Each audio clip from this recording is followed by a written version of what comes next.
Guys, how you doing? I'm just going to answer some very quick questions. You take it or leave it. I've got 32 years experience in both bodybuilding, powerlifting, dealing with sports athletes, all types of athletes, fighters, boxers, general gym goers, keep fit. I PT'd for many years. I've ran gyms and I've had my own business now since 2006, so for quite some time.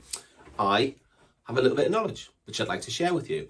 So I get asked a lot about plateaus and people who hit plateaus in the gym. Change the training up. Okay, it sounds simple, doesn't it? Change the training up if you can. So maybe change the tempo, which is the speed that you do it. Change maybe the weight and rep ranges. Change the order in which you do things. A very simple way, for example, would be to try and do a pre-exhaust technique. Now what that is let's, for example, take into account we're doing a bench press, yeah? Or we're going to train chest. So most people who train chest will go to bench press and start pressing a weight. Okay, that's fine.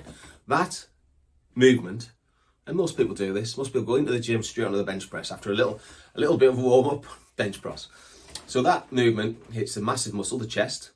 It hits smaller muscle, the front deltoid, and hits a smaller muscle again, the tricep. And when you're doing that, you're engaging those three muscle groups. So what is going to fail first? That and that will fail before the chest. So pre-exhaust is a way of taking that muscle and that muscle out of the equation and isolating that muscle, the muscle we're working. Great way of doing that is to be doing fly techniques, cable crossovers, pec deck. Do all those movements. I'm not using my front delt, I'm just purely using the chest muscle. Hit about 7 sets. Do a rep range between 12 and 18 reps. Have a 30-second break, go again. 30-second break, go again. 30-second break, go again.